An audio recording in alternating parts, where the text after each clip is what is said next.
Happy New Year. Welcome to the Back Post 2026. Big year for us, but we're ready. Yeah. Figure. He'll turn the Reds around. Ruben Amorim. Sacked.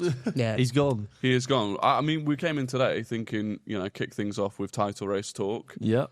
Arsenal 6 points clear. But as we were on the way in, Ruben Amorim, gone. He's gone. He's gone. He spoke out. He's gone. Yeah. A lot of managers going over the past week. We didn't even cover Maresca, which we'll do later on in this episode as well. But Ruben Amorim is, United are just a mess from top to bottom. And Amorim sacked, felt inevitable, and now it's happened. I feel like we've been talking about Amorim getting sacked for the last year. Yeah. And now it's actually happened. It's like a bloody fever dream. And it's happened when they're in sixth, which is feels like a false position in terms of just the league at the moment. Yeah. It's crazy. Top four. 3 points off top four, 3 points away from 13th. So it's one of those that's a bit of a mess. But look, before we get into the rest of it, by the way, there is so much to talk about today. 2 game weeks worth of games, managerial sackings, all the rest of it. If we could please ask you to get us to 10,000 subscribers. You didn't manage to do it before the turn of the year, so that was fairly disappointing, actually. But you can redeem yourselves by clicking the subscribe button down below. We massively appreciate it.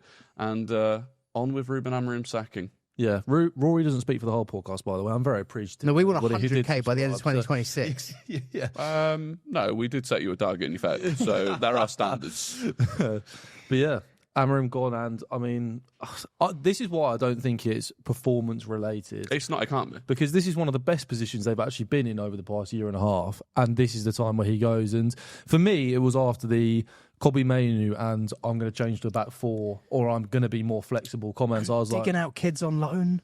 Yeah, that was weird. Wasn't it? Yeah, that was weird. And that's got to have been looked at by the hierarchy, and they've gone, okay, his comments are becoming a little bit more unhinged in recent weeks. There's clearly been a word behind the scenes. Clearly there's been a falling out behind the scenes that's clear as day between whether that's Ratcliffe and Amorim or somebody else. I think it's Jason Wilcox is the guy that has pushed Amorim, basically. Yeah. So it sounds like, I'm trying to read across it, they've got Omar Barada, who it sounds like had made promises to Amorim in terms of January signings, that perhaps he wasn't in the position to make those promises. And it sounds like Jason Wilcox is basically saying, no, those signings aren't happening. And in fairness, it's like it gets to a point with a manager where you're like, okay, are we going to back him even further? Are we going to double down on this manager or not? And Jason Wilcox has had issues with Amorim in terms of tactical adaptability, the fact that he has been so resistant to moving away from the 3-4-3. Yeah.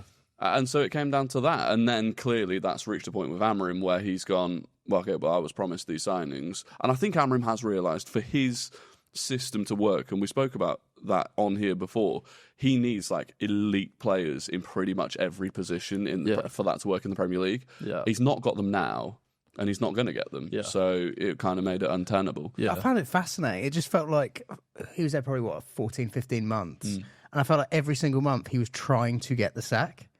Yeah. At no point did I ever feel like he was loving, like, even in the early doors, he was talking about how bad United were, how bad he was being. He was saying he's a big part of it. I didn't mind that he took accountability, I did think, a lot of the time. Yeah. I actually think he was quite brutally honest in that sense.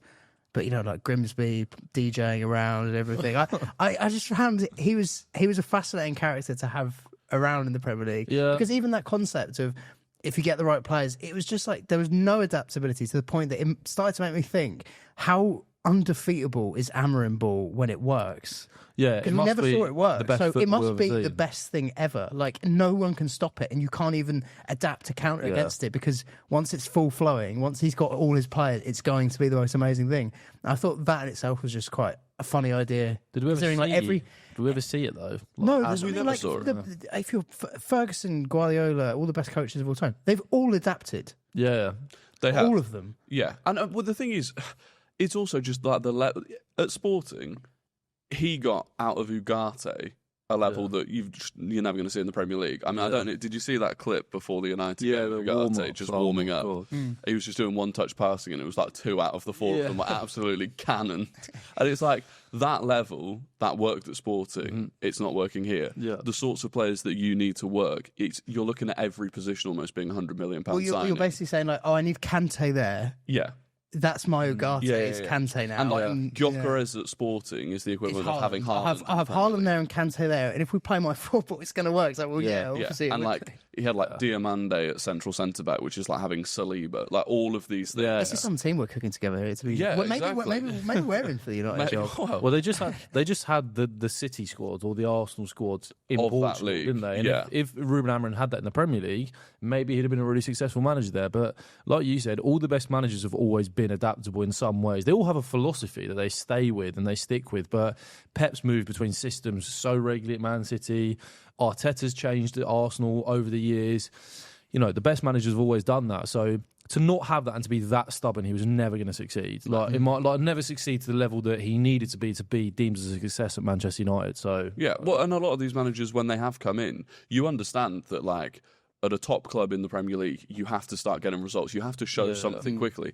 Arteta started with a back five at Arsenal because he realised that none of his defenders were good enough to defend in a back four. Pablo Maro. So he set up with a back five, and obviously he won the FA Cup. But even outside of that, you could see Arsenal immediately became more secure. They weren't getting battered every time they played a big team, and it's like Amorim just hasn't managed to do that. No. But how weird that it's like the only specific results I remember him getting good ones were at Anfield. Yeah. He'd probably be one of the most successful, especially percentage-wise, United managers to go to Anfield ever. Yeah. But he'll never be remembered as anything really else. Yeah, he won there, didn't he? Just this year. That's the thing. They've had some big results this season. Like they beat Chelsea, they beat Liverpool, got a draw away at the mighty Spurs. Obviously played well against Arsenal on the opening day. Got kind of unlucky to lose that game. So they haven't had a bad season, all things taken into account. It's the fact that with the lack of Europe, this is the time to be pouncing, and that's the thing. You see those ideas, and you think this squad. I know, this month, I actually think it's probably been the best time he's navigated it, where they have had injuries, they have had AFCON, and those key players they're missing. Yeah. But when you have no Europe, your squad should look more fresh than everyone. Like all the top six boys, anyway. It should, in theory, it should. And if it isn't looking like that, where you're seeing them stumble to a draw against Wolves, really. I actually thought Wolves really did offer a fair bit in that game. They were well worth their point. Yeah. It's not going well results-wise, and then when you start digging out academy players that are future assets, that's for them from business point of view. That was the craziest part to me. When he started going after Chido Obi, he's not even an academy, he's not even out on loan, he's in the under-21s, and getting the academy players of Harry Amas. And who was the other one out on loan who he was digging out? At West Brom. It was the guy's just been recalled. But anyway, it was that is crazy because you're driving a wedge between yourself and these players. They all responded with kind of telling Instagram stories. And then you got the Mainoo stuff. I mean, Mainoo's going to be absolutely off his head this morning. He's going to be celebrating, isn't he? Because it would be interesting because, Darren Fletcher's coming in and he's not managed a senior football team before. So it's kind of this... Yeah. He's a commentator for TNT, isn't he? Well, yeah, he is. Yeah. I mean, he could do a job. He thinks he could do a job. But no, it is. Well, now it's I don't know the way Fletcher is he going to continue with five at the back? They've just started moving away from that, so perhaps not. Is he a fan of Kobbie Mainoo? Yeah, presumably you would hope so. Right? I reckon he prefers Jack Fletcher. Well, that's the thing. Jack Fletcher. I mean, you don't want to dig out a young player, obviously, but Jack Fletcher's looked really out of his depth for United so far. Nepo baby. In his Premier League appearances that he's made so far. So it'll be interesting to see if his dad, Jack Fletcher, just starts the next game for United. Yeah. He captured that. He can't.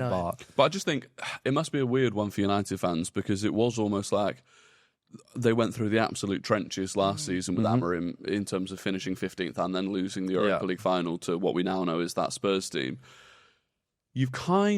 You haven't bounced back this season. You've done the hardest bit. You've got through the worst of it. Yeah. And it did feel like they were beginning to build some momentum this season. Yeah. Yes, AFCON and injuries have hit them now. But I'm like, they'd kind of found themselves in this position where Champions League football is on the cards this season. Yeah, for sure. From where they are now, probably unexpectedly. Yeah. Are you going to do it from here with Fletcher, who's not managed before?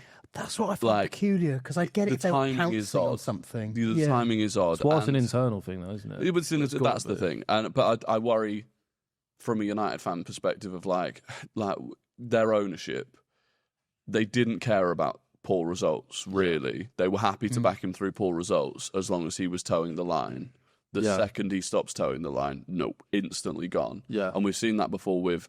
Ranić was bang on when he said they needed open heart surgery. Yeah. Gone. Yeah. Ten Hag, the second he started getting a bit rowdy, gone. The reason Ole lasted so long, you could argue. Exactly. In the same way. Ole was a human meat shield. Exactly. Bullets that for had them, to get really bad results-wise. I remember they lost like 4-1 away from Watford, and like that got really bad results-wise before he was then sacked, and he was given an amazing send-off by the club almost for a manager that was being sacked, like the interviews he did and stuff. But yeah, it feels like at the minute it's more it's like Chelsea. Well, that's the thing. As we said with Maresca, and in terms of if you're replacing Maresca, are United going to go and get a top manager who is going to be very opinionated? I mean, we'll speak about who could replace Amorim, but that would be a Maresca red flag for them, because they've just seen that happen. They won't get Maresca, I don't think. I think they'll get Gareth Southgate. That's the ultimate yes man. The ultimate English yes man. Yeah. He ticks a lot of boxes so well. Ratcliffe has spoken really highly about him in the past. They've got a great relationship. It's kind of like the unknown. But why would they not do it now when he's out of a job? That's my only thing. Is that are they waiting for this? I think they might. Yeah, but you don't know how long the interim's for. Not having a yes man and go for Tuchel after the World Cup. That's what I do, because I think Tuchel's a fiery character though. Very fiery. But I just think they've ticked so many options. They've tried their project managers. They've tried club legends. They've tried that stuff. Whereas a guy who will adapt, will burn brightly, albeit not for the same longevity. But it's quite unrealistic. Like, I know, like, what Arteta's up building at Arsenal at the moment. You've had Pep, you've had Klopp, and you've had Fergie, but that's kind of it in terms of top 6 teams with long. I know Poch was there a while, to be fair, but you know what I mean. Like, it's not always realistic to expect managers to be there that long. No, it's 2-3 years jobby these days. But then United had fully committed to this idea that they wanted this big long term. They're building the stadium, whereas again, like Tuchel is a bit. Maybe as a stopgap, but the way even he exited Chelsea, again, that's it's such a red flag in terms of coming to blows. It will and I just think exactly the same as at Chelsea. I think there's the hierarchy at United, because they've even had, Amorim aside, the hierarchy themselves have had a lot of disagreements come to. I think there's a lot of arrogance at that level. Well, there always is going to be with them. And fundamentally, I think you look at the way that.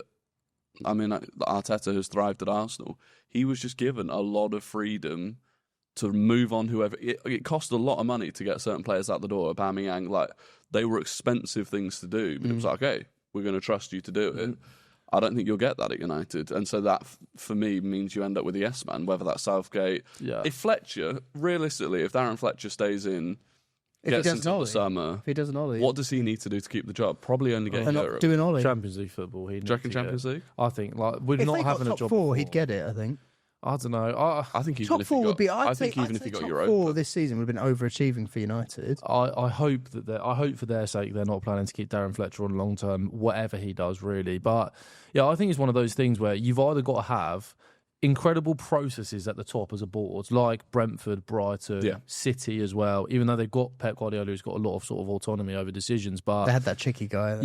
You've seen clubs like Tottenham, clubs like Chelsea recently, clubs like United, they're such a mess at board level.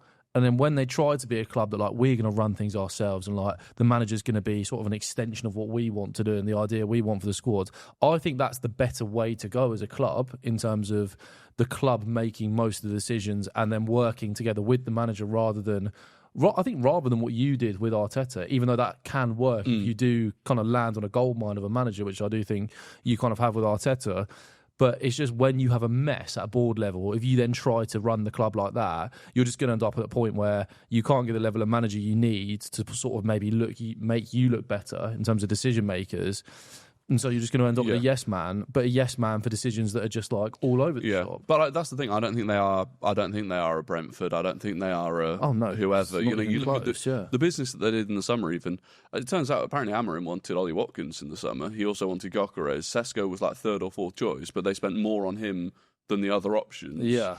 Who realistically certainly hasn't hit the ground running. No. I think actually Joshua Zirkzee repeatedly looks like the better player, but they don't seem to want Zirkzee at the club anymore. Yeah. But to then completely neglect the midfield in the way that they did by spending all of that money on the attack, it's mad. It's kind of like, I don't think you do know what you're doing. No. And so, again, if the next manager comes in, do I back the higher-ups to bring in the players that manager needs? No. I think it's quite telling as well when they employed the Newcastle director. Yeah, and he they got went rid after that 2 And months. he's really highly rated. Done very good jobs at a lot of places, and then he was gone after 2 weeks. But he didn't want Amorim. Exactly. So he went because he was one of the He was Southgate guy, wasn't he? He was, not necessarily pro Southgate, but he was Southgate ahead of Amorim in the pecking order. Yeah. He didn't want Amorim, fell out, so they got rid of him. And now they've got rid of Amorim anyway. They don't have Dan Ashworth. So that's the thing. It shows you everything. I think there was an idea that Ineos had come in and they were bringing in all of these specialists. And they brought in Christopher Vivell, and I saw that he's signed Sesko for 3 clubs now. Really? Right. So you've got all these people where you think, is that just a favour? Yeah. Like, are these all just, they're just doing their kind of favours within A lot of of that clubs? goes on in football. I'm It's sure. like Paratici's, our sport director, got insane links with Italy. And it's like, you look at the links he's got with Juventus and some of the players that we signed from Juventus. But yeah, if your processes are that bad at the top, you're just never going to be successful as a football club. And you've got Jim Ratcliffe, who I think has this idea of where he wants to take United, and he wants almost to connect more to the local community. He wants there to be a more kind of English theme around United in terms of managers and players. He spoke about that in his interview with Neville, didn't he, about how he wants to kind of go down that route. It's like, I don't know where they go from here. I just really don't. I think they've got a squad that's like a little bit messy. I think they've got some really good players in their squad. Like, I think their attack now with Mbuemo, Ahmad, Cunha, even Sesko and Xerxes, I do think there is a player there in Sesko, despite how poor he's been recently. I actually think he's getting worse at the moment, but that might be due to Amorim or whatever. And then the midfield, like Mainoo, Bruno, they need a DM badly. Yeah. Like, they need a DM, whether that's Belabor in the summer or whoever it is. Yeah. But there is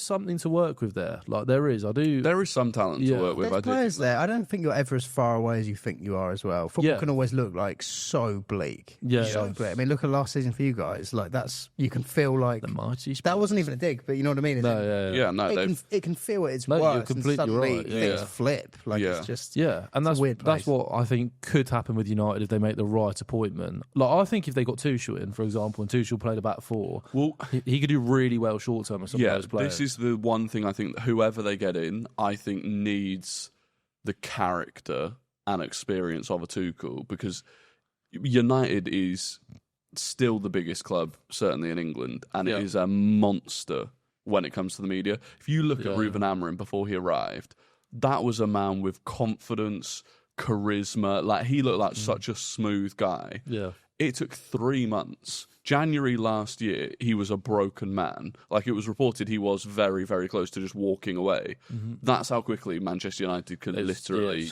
destroy. So, a Tuchel, I wouldn't expect that to happen to. Even if he was going badly, Tuchel would be like, he's too far. Done you need strong character to do that. Any chance of Jurgen Klopp taking the United job? Klopp. We're obviously not. Like, there's never. That would be like the most ideal. I'd love it for the Premier League, and it would be so funny. Can you imagine the storyline? That'd be insane. Great. But there's less than 0%. Yeah, the only other options are other international. Problem is, a lot of managers are going international jobs, but is it Glasner?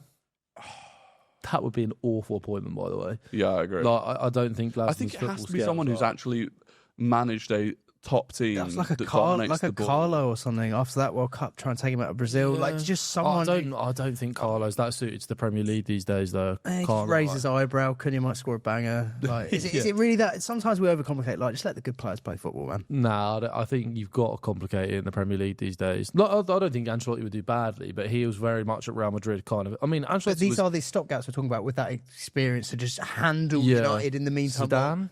No, that'd be awful. I think it'd be awful. Oh, that'd be terrible. But it's the kind of move that I could see United making. I mean, it's a very Glazer move, Zidane, isn't it? I mean, it would be great for the neutral. I don't think he'd take the job. Do you think Emery would take it? Emery? No. I think he'd take United. No, I don't think he would. Not currently. Really? The issue is, well, I don't know. If United went in personally, so I'm just making this up. But I don't know, man. If I'd been through what Emery had been through at Arsenal, in terms of picking up a team that was a mess, not fully being backed to fix that mess, and then losing the job in the way that I did, I don't know if I'd go and put myself. But I think we underplay how much these people would want to prove themselves, and like he will also look at a job at Arsenal and go, people still attach me to that, and I'm better than that. And I've shown that at Villa. I've shown that at Villa. I've shown that at Sevilla. He's shown it at like Villa. At Villa, even when they say about business, they didn't do business in the summer. Like United will still give you money. You'll still get players. But then there's not the. And this isn't a disrespectful thing to Villa at all. I still don't think that there's the expectation or the weight for sure of that job. But I think these managers want that as well. The top people, top players, top managers, they do want to go. They don't care about what happened before or someone else failed. They're thinking, I'll succeed. Well, they definitely do care. It depends on the manager as well. I just think that he's in too comfy a position at Villa to take that gamble. And they're third in the Prem. What about? Yeah, I'm not saying they're not for now. Eddie Howe. Yeah, works. Struggling at so Newcastle well, in a way that, not like struggling a little bit, but it just, that feels like it's run its course. Like Newcastle Eddie Howe feels like it's run its course. He get eaten alive. Ticks the England box. Has been a fair bit of a yes man for Newcastle throughout most of it. Yeah. I could see that. I can't see him getting sacked. I've just convinced myself in my head that that's happening.